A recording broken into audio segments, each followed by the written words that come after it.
Under the surface of that great expanse of blue that surrounds our continents, a daily fight for survival is played out, in which all the combatants are involved in a constant round of stalking, hunting, trapping, biting, devouring, tearing to pieces, gulping down, and swallowing. Every creature has its score written in its genes, and this is played out in symphony with those of the others. This symphony, in which all creatures kill and end up being killed, is euphemistically called the food chain.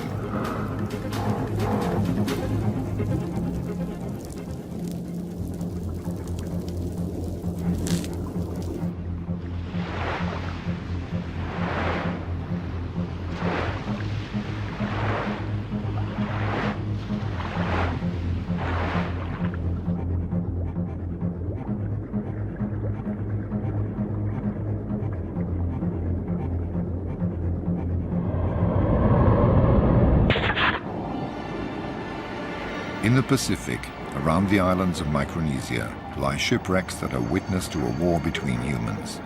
Their guns are long since quiet, but once a year the animals now living in and around them bombard the sea with their eggs and sperm. On the bridges of battleships haunted by corals, the funnels no longer emit smoke, but eggs.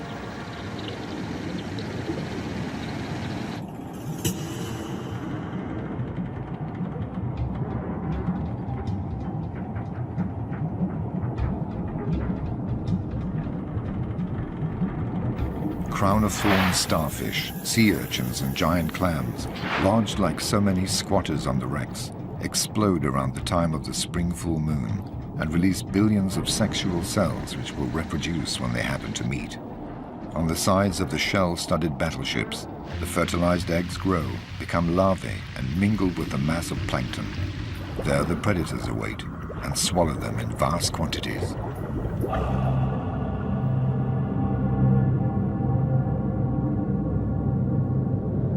The largest of these has managed to move its 10-ton bulk here for this annual rendezvous, which promises to provide it with an orgy of plankton. This 18-meter giant, the whale shark, has come with its escort. Jacks take advantage of the hydrodynamic effect it creates to travel more quickly and without effort. They adhere to its lips in the hope of gleaning a few scraps of food.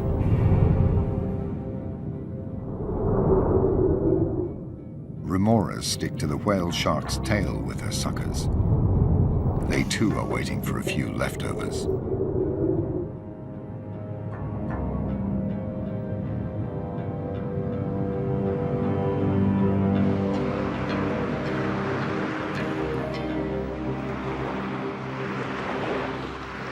The whale shark is joined by other giants. Their perception of the electromagnetic field and their age-old instinct has enabled them to make this annual journey at the same time every year. They suck up the plankton at the surface rather like skimming the cream off milk. They greedily swallow 2,000 tons of water and plankton per hour. The water is ejected through their gills, which are fitted with filters to trap the food. Despite their 300 rows of minute teeth, they never masticate.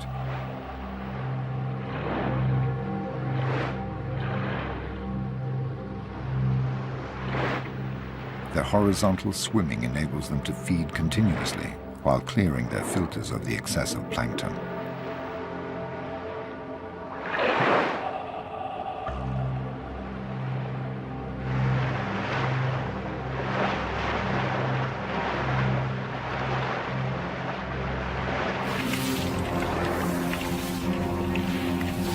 But the whale shark does not feed only on eggs and larvae. It also sucks up anything that's small and has fins. Dozens of anchovy, too busy to get out of the way, are gobbled up in a single movement of the lips.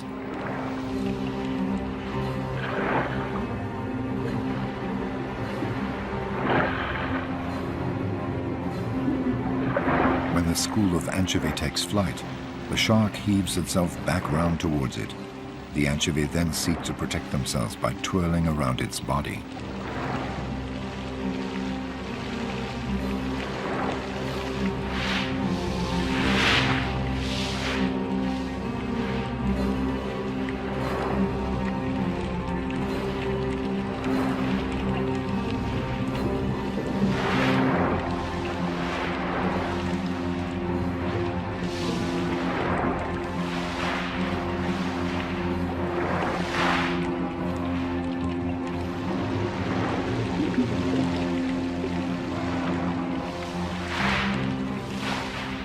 Then the whale shark straightens up vertically and in this uncomfortable position herds the anchovy towards the surface, trapping them there so it can snap them up more easily.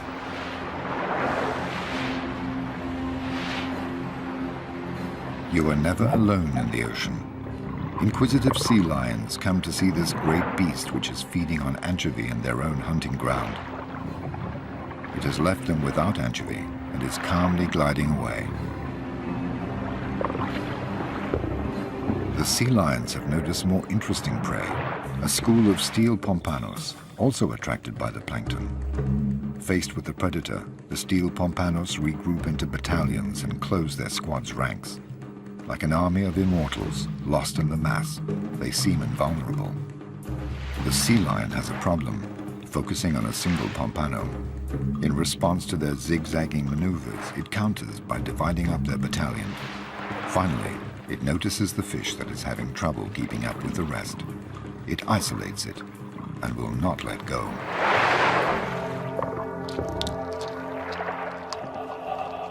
The sea lion, which has no hands to seize its prey or suitable teeth to tear it to pieces, breaks it up by hitting it against the surface of the water.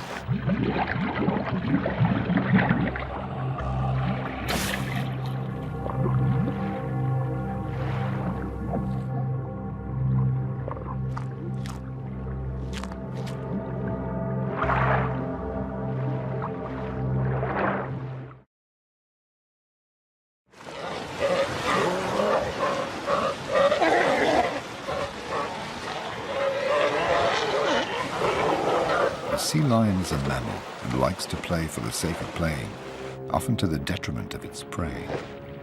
The turtle is a difficult prey since it has so many scales and a razor-sharp beak, so the sea lions tease it half-heartedly for a bit of fun.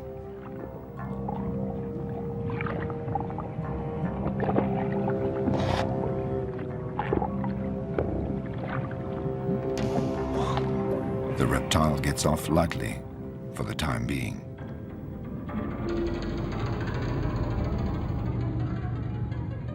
But fish also abuse the slippery surface of its shell to remove their parasites.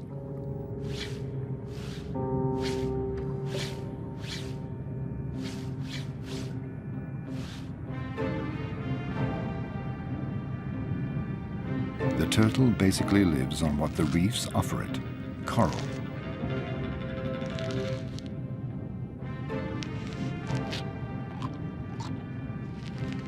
While it cleans the coral, the fish clean its shell.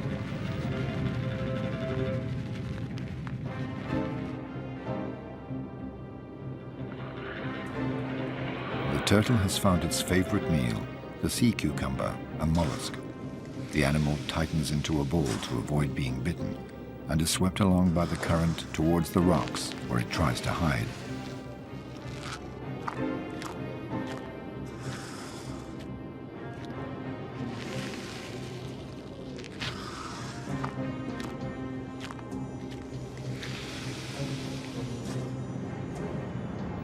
The turtle can migrate thousands of kilometers to feed or to find a mate. Coupling occurs on the surface. It's a procedure that takes time, and the turtles need to breathe.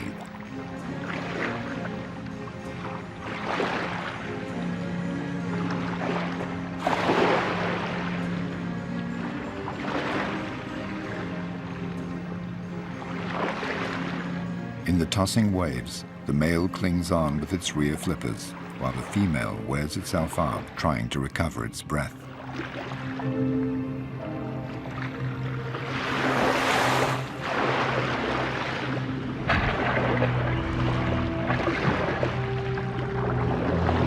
The female will cross an entire ocean to lay her eggs.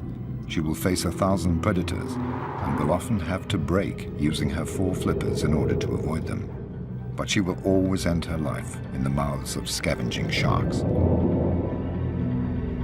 At one of the summits of this food pyramid, one solitary predator reigns supreme, the tiger shark, king of the warm waters.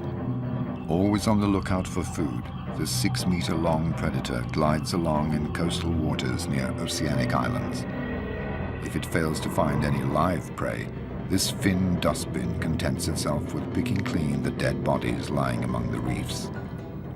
The tiger shark, a veritable hyena of the seas, is a great eater, but none too fussy about what it eats. It does not discriminate and happily bites into everything. Large and small fish, manta ray, turtle, marine birds, sea lion, but also tin cans, boots, and even compromising papers belonging to one of Napoleon's spies. Anything that arouses its sensory receptors will provoke an attack.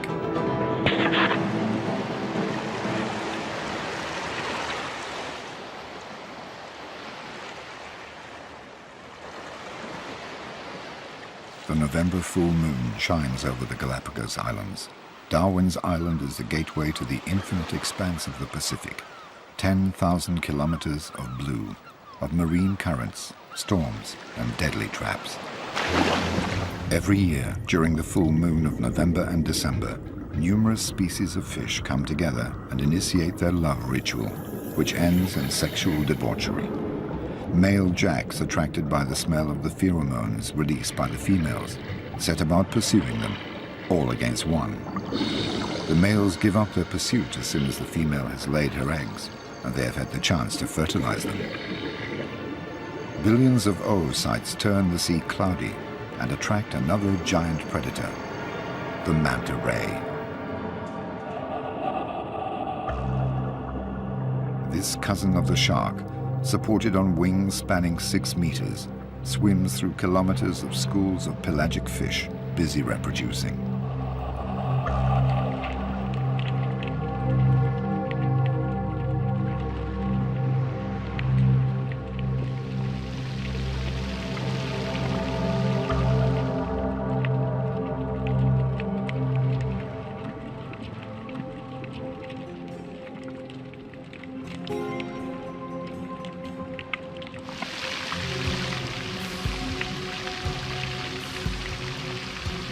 With its large mouth open, the manta guzzles down the eggs, rushing the groups of fish which close ranks. Side by side, the rays comb the sea, swallowing thousands of lives.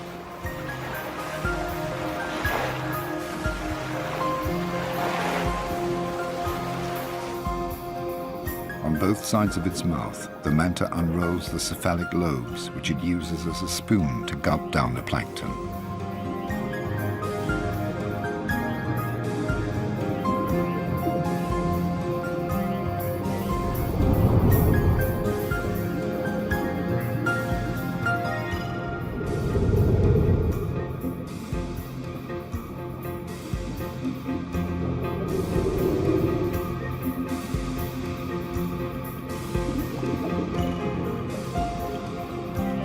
Attached by their suckers to the manta's back and belly, the remoras feed on food scraps and parasites. And on the remora's back, other parasitic fish bustle about and clean them in turn. Alongside the food pyramid, there is a cleaning pyramid.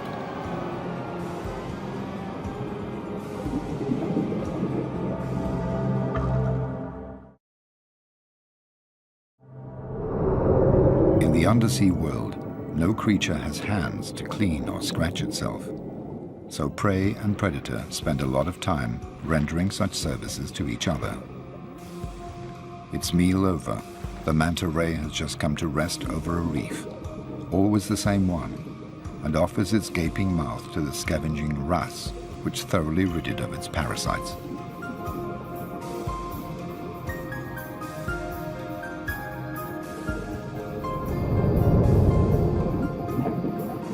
Here are the sea lions again, inspecting the manta ray's large unfurled wings with a view to turning them into a playground.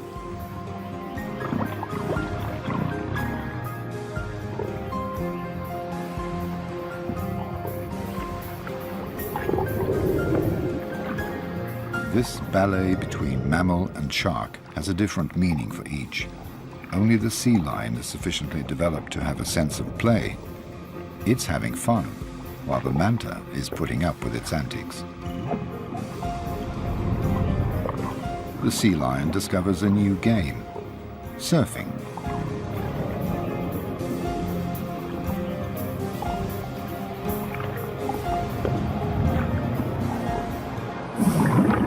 vast blue expanse, nothing is wasted. The manta ray's excrement makes the remoras happy.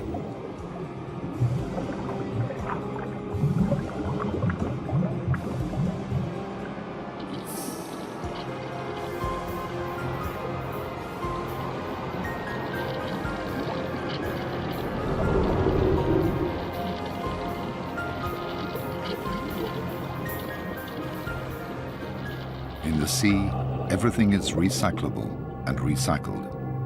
The manta ray scraps are patiently absorbed by the mollusk.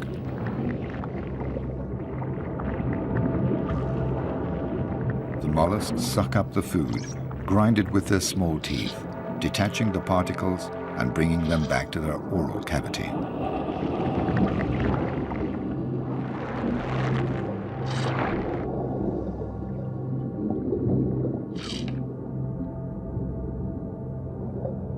All living organisms shut away among the coral, capture, catch, trap and feed on minute particles.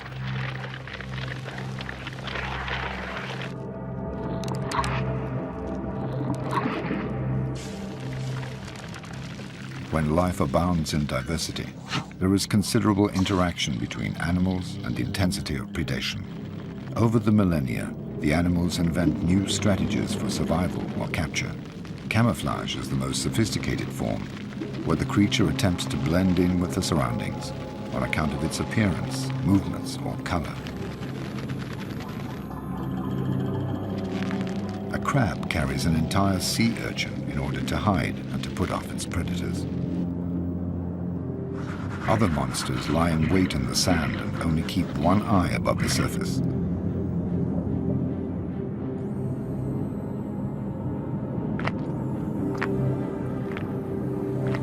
The king of camouflage is undoubtedly the octopus.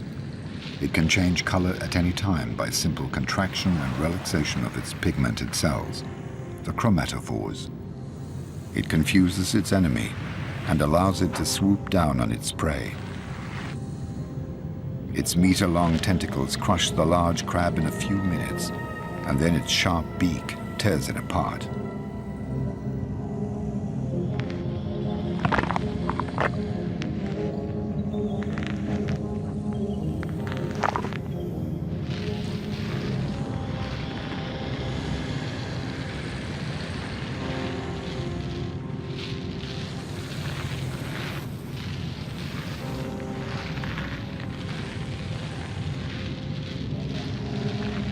The octopus also has enemies, and they know when to surprise it.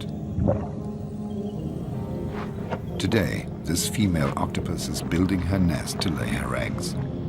As she has no bones, she can adopt any form and can slither into the smallest of holes. There she protects herself from predators by blocking up the hole with stones.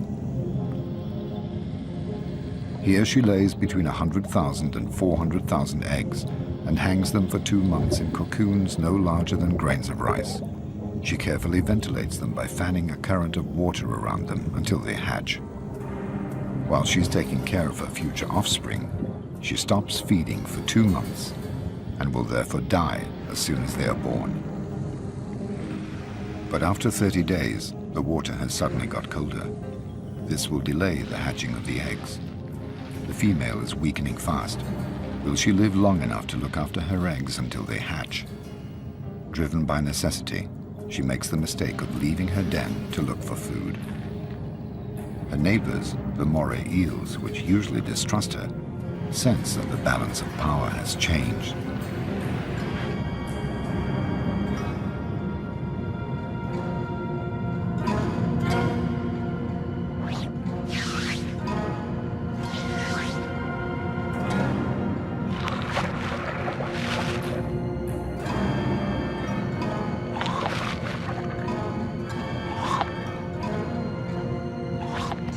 The octopus's ink does not succeed in dissuading its predators.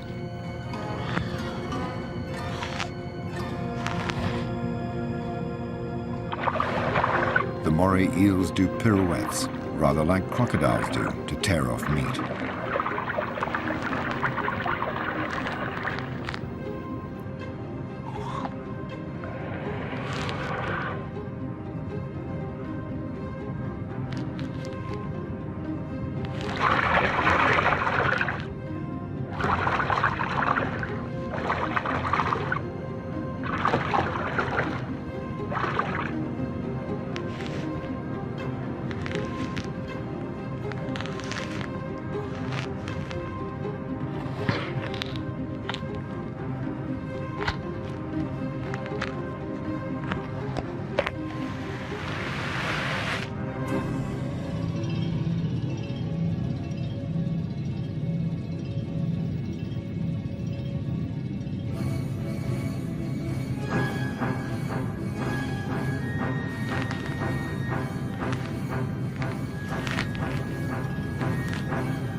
final struggles of a mother who wanted another month of life to ensure the survival of her babies.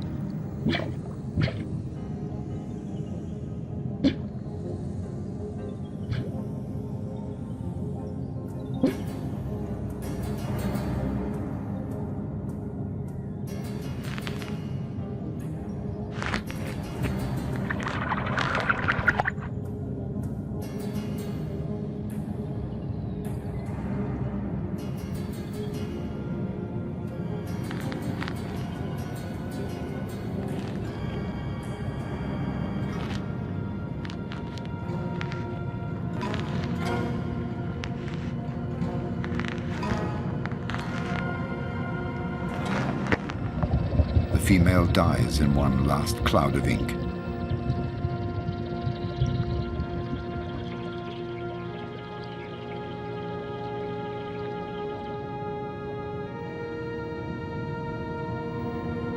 Her death means the death of all her eggs, which will dry out for lack of care.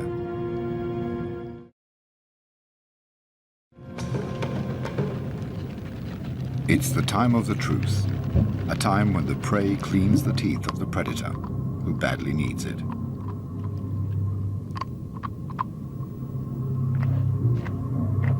All forms of life happily participate in this symbiotic relationship. No nook or cranny is spared, even the most risky.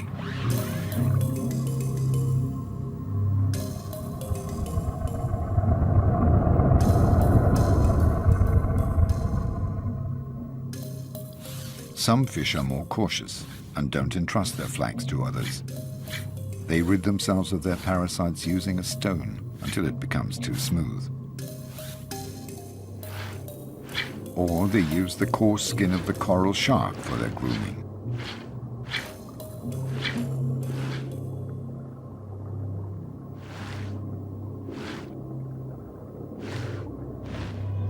The coral shark has a problem. It is not quick and agile enough to catch a healthy fish. It therefore depends on the preparatory work of other fish. These hound an octopus and wound it.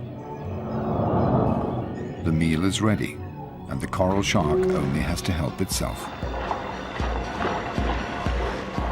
A relationship of service is also established between the coral shark and the jack. The jack sets about hunting. It attacks and wounds an ailing Creole fish. The Creole fish shelters in a cavity. The whole population of the reef comes rushing in for the kill. But the sharks drive all the other creatures away and fight over the prey. It's every shark for itself. It's a matter of seeing who will be most adept at working its way into the rock crevice.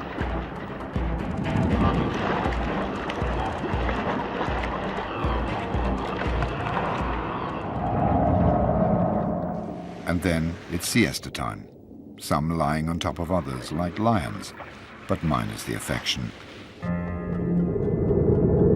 Leopard rays hunt under the very eyes of their predators, but they have nothing to fear from the hammerhead sharks as long as they're not diseased or wounded.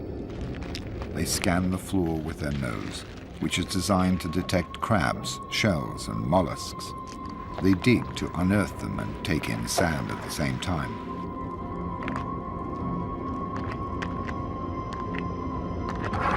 Despite their powerful jaws, they sometimes have difficulty grinding shells that are too thick.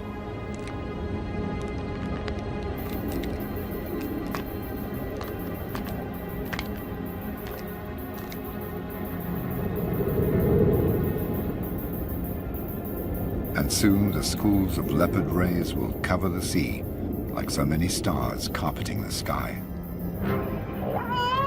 It's time for the killer whale to try its luck. This mammal reigns supreme at another summit of the food pyramid.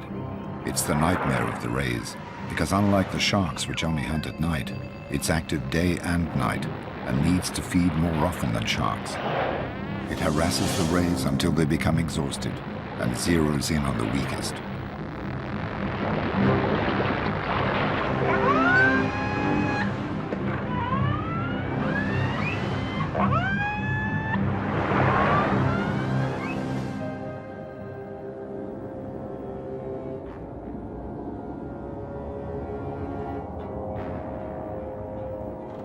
In the deep, night quickly takes hold.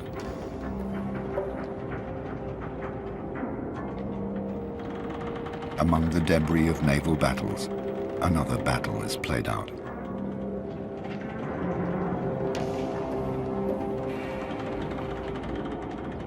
Oocytes, plankton and worms in all shapes and forms bustle about, grow and transform. Schools of young sardines begin to come together, gradually forming enormous shoals. An army of cuttlefish moves into line and maneuvers to surprise them.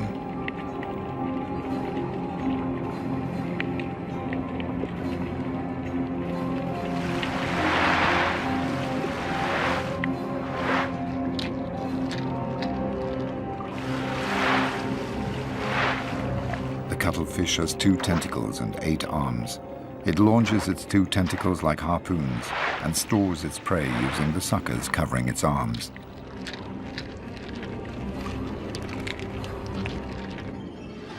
Sharks are also present. At night, the sea belongs to them.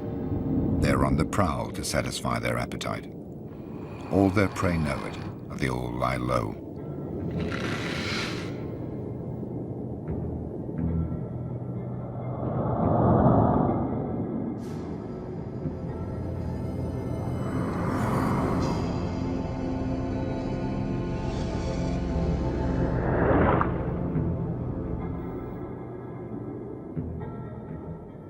Others don't bother to hide, for they are toxic and their stings are poisonous.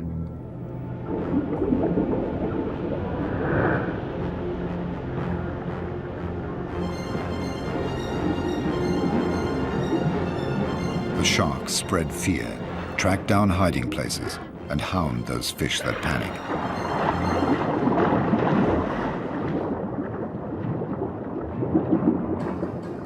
This fish has hidden itself well, but it's disturbed by a lobster. Its movements attract the attention of the pack.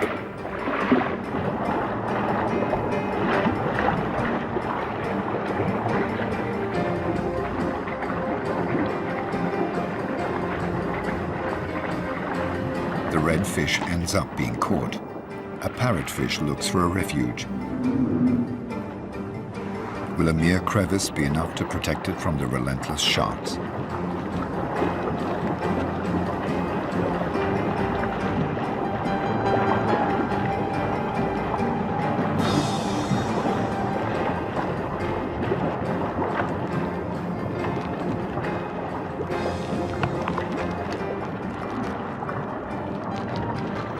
Parrotfish captured by the most skillful causes a frenzy.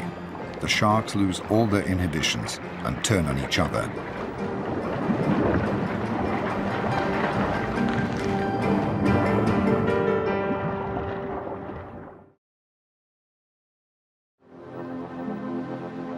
It's along the coasts of Chile and South Africa that the food chain appears in all its splendor. Cold currents trapped between the coasts and the continental shelf travel northwards where they mix with the warm waters. This cold current is rich in plankton and attracts schools of pelagic fish, such as sardines, which use it as their staple diet. Enormous shoals of sardines are formed, covering several hundred kilometers, and are driven by the cold current surging up the coasts toward the warm waters where they will breed.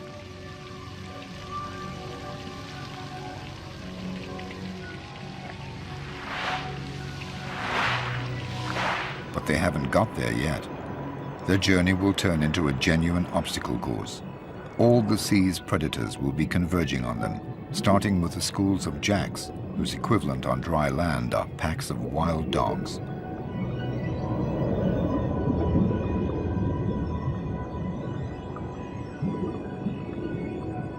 Jacks are very ambitious when they're hungry. Their upper jaw contains an extra row of formidable canine teeth. They depend on their visual acuity, and so can only hunt during the day. The jacks start by forming a wall on one side, then a second wall on the other side. They channel the long ribbon of sardines, pushing the shoal to make it more compact. Then they divide it into sections.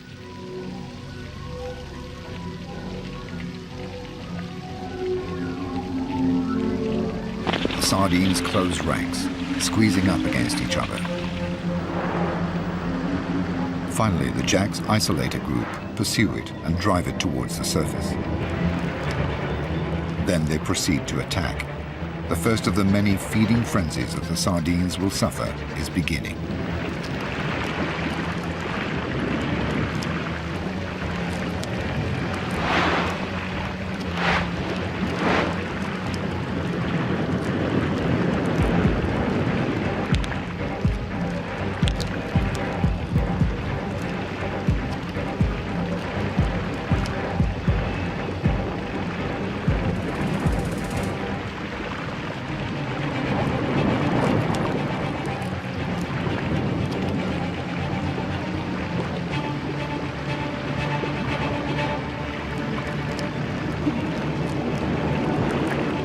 The sea is suddenly awash with millions of scales and pieces of flesh.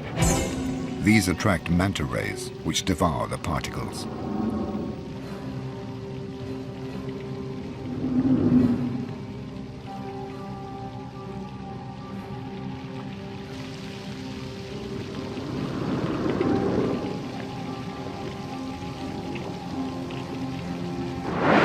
Then, when the jack's frenzy has died down, larger though no less voracious fish take over. The wounded or dead sardines fall through the water at a breathtaking speed, but will not have time to reach the ocean bed.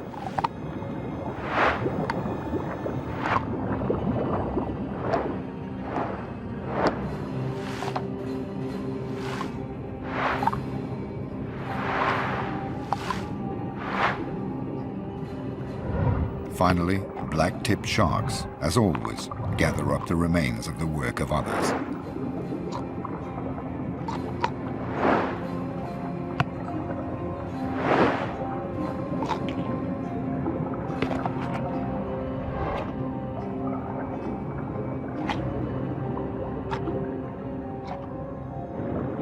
When the sardines have all been devoured, the jacks regroup. They feel heavier, they digest, and it's their turn to be vulnerable as they close ranks again. They have sensed the threat of their predator, the bottlenose dolphin.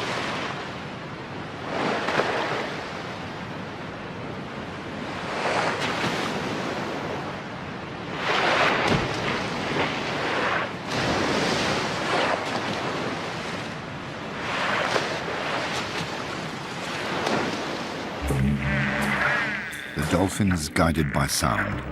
It sends sound signals which hit the fish and bounce back to its lower jaw in the form of images.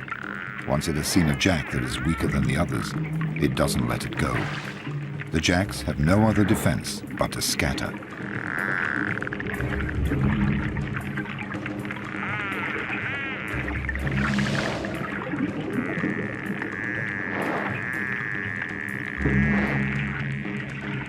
The dolphin can simultaneously snatch and swallow several fish per minute in a single movement.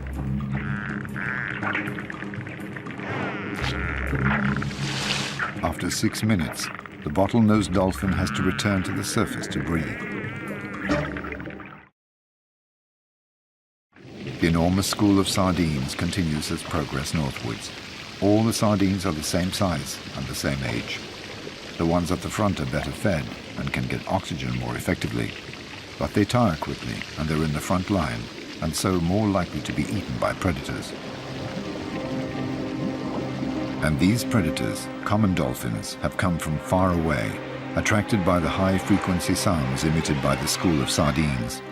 Dolphins have a very keen sense of hearing when they're hungry. Some 10,000 of them cross the dark and cold waters to pounce on 1 billion sardines.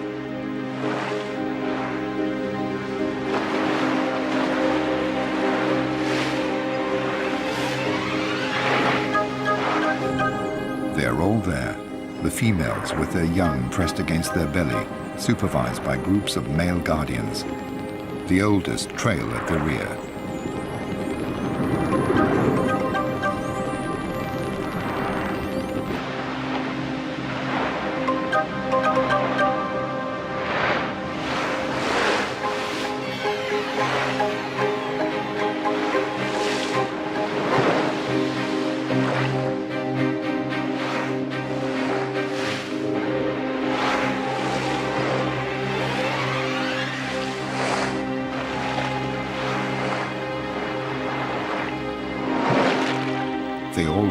voracious appetite.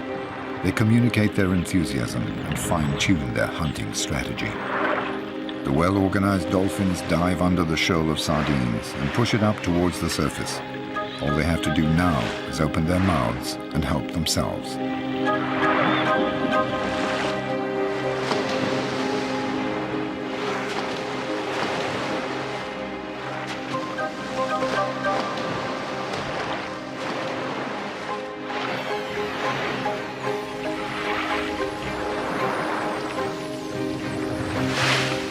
The sardines, for their part, have a common defense strategy: pirouette in complicated figures to disconcert the attackers and ensure that they always have another sardine at their side. Sharks have a keen sense of smell when they're hungry.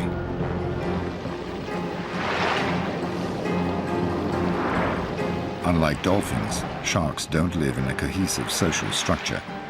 It's every shark for itself.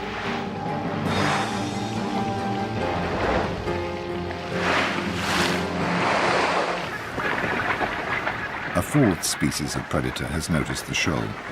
Colonies of gannets cover 200 kilometers a day to go and fish. The gannet has very keen eyesight when it's hungry. From above, it sees the school of sardines that has been pushed up near the surface by the dolphins, and which is now increasingly compact. The gannet floats like a buoy, so it has to dive at 100 kilometers an hour in order to pierce the surface of the water. At the last moment, it folds back its wings to avoid smashing them, thus creating a hydrodynamic form.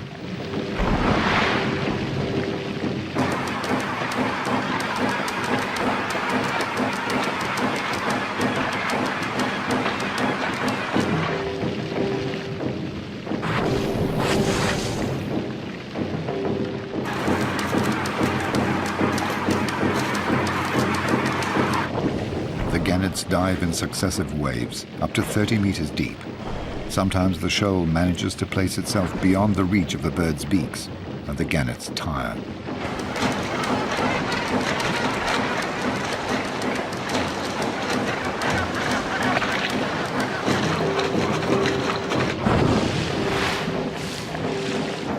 Predators arrive from all over, common dolphins guided by their sense of hearing, gannets by their eyesight, and sharks by their sense of smell. An informal alliance of predators formed for a feeding frenzy.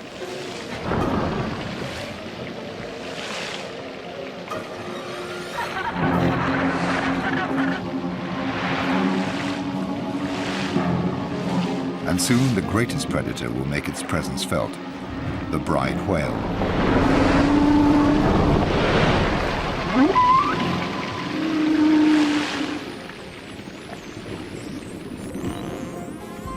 The party is over for today, and the common dolphins return to their polar waters.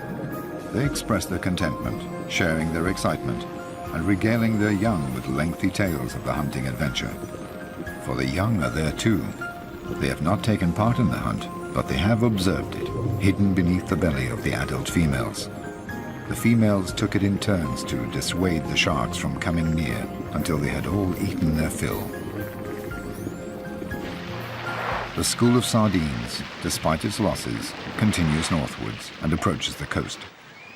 It passes alongside a cliff where a sixth predator perches: the frigate bird, with its 2-meter wingspan. The king of the gliders is also king of the cowards. Unlike the gannet, the frigate bird does not secrete enough oil to protect its wings, so if its wings become wet, it sinks. It has therefore adapted its hunting method to its handicap. It is one of nature's bag snatchers.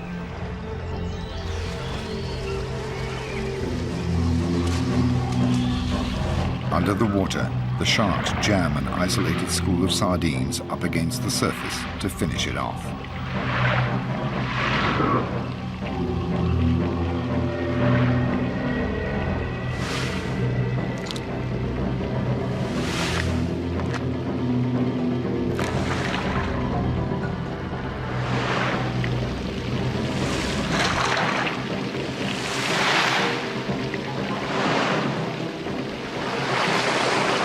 The frigate birds had to sneak between the shark's teeth and the spattering of blood without getting too wet in order to capture their prey.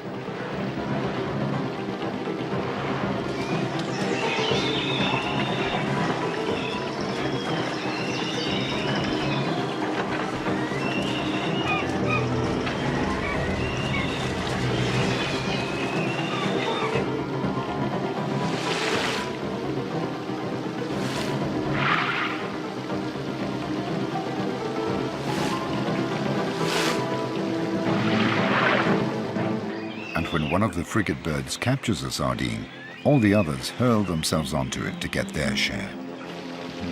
Finally, what remains of the school of sardines arrives in the warm waters of the north to breed there.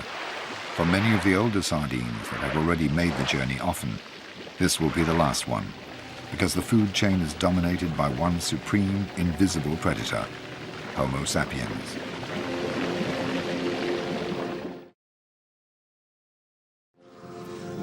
The overly warm waters, the stress created by the predators, and asphyxia due to the sardines' compact formation have caused collateral damage.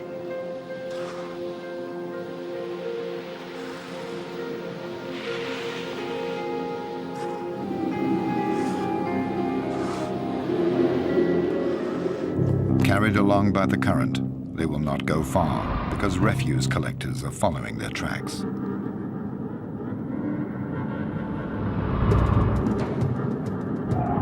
The cleaners of the seas work furiously at emptying every reef and every crevice. They are so excited and overworked that they become clumsy.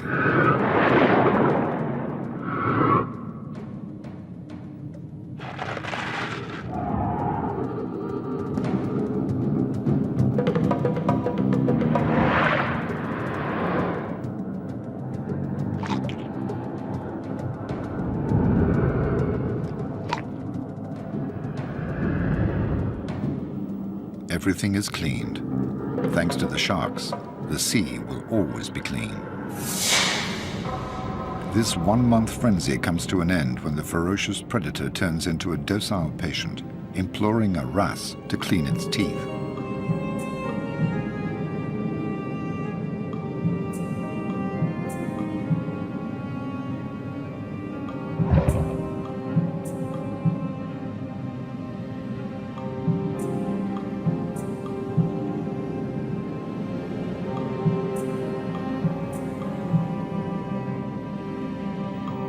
Its body is so tense above the reef that it forgets to swim and risks sinking.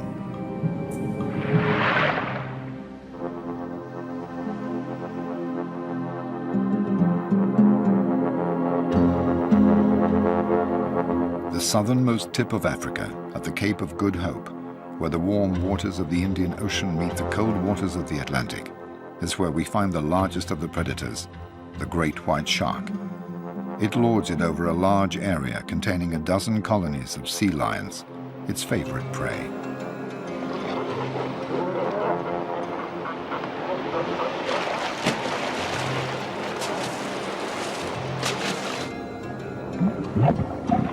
The sea lions frolic about in the kelp, which they take the opportunity to gulp down in order to fill up with vitamins. In a radius of a few meters around the island, they feel safe thanks to the shallow water. Among the panic-stricken sardines, they're enjoying themselves, playing with the cormorants.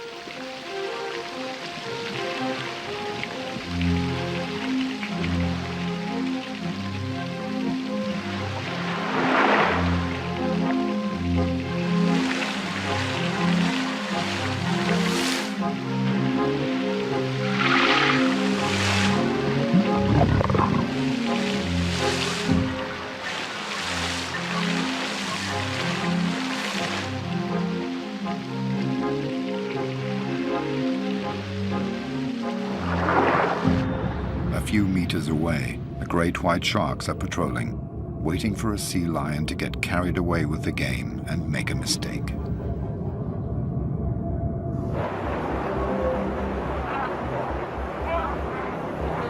Some 20 great whites are laying siege to these 2,000 sea lions on the little island.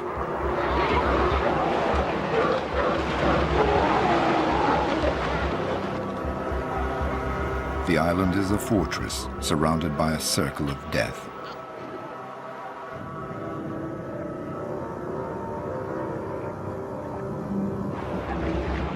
The 6-meter-long great whites glide close by the island, but don't dare penetrate the kelp which surrounds it, out of fear of getting stuck there among the rocks on account of their size. This predator and its prey have swum face to face for thousands of years.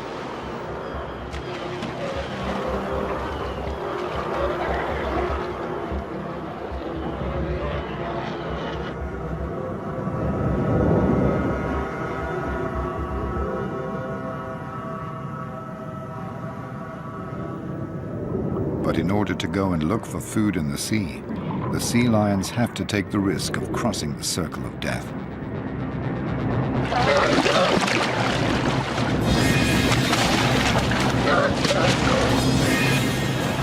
The sea lion is knocked about, but as happens every so often, it manages to escape thanks to its agility. Back to the school of sardines. Surviving fragments are returning to cold water.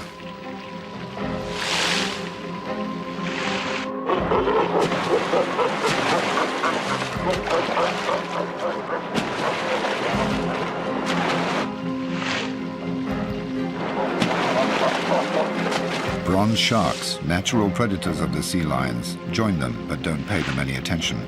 But the sea lions make sure they keep behind the sharks, even nibbling at their tails by way of teasing. Now they have to cross the circle of death again to get back to their island. It's evening, the time when birds migrate and the great white shark is at its most active.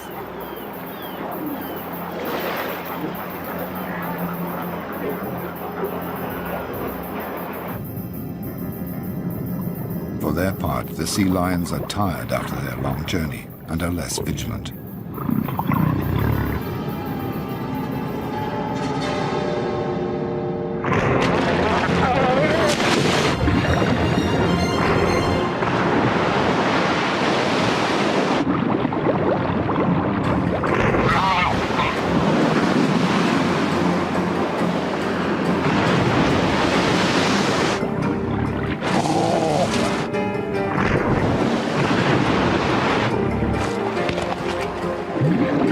In a few minutes, the sea has turned blood red, and the great white sharks, the summit of the food pyramid, have killed the weakest, the most absent-minded, and the most hesitant.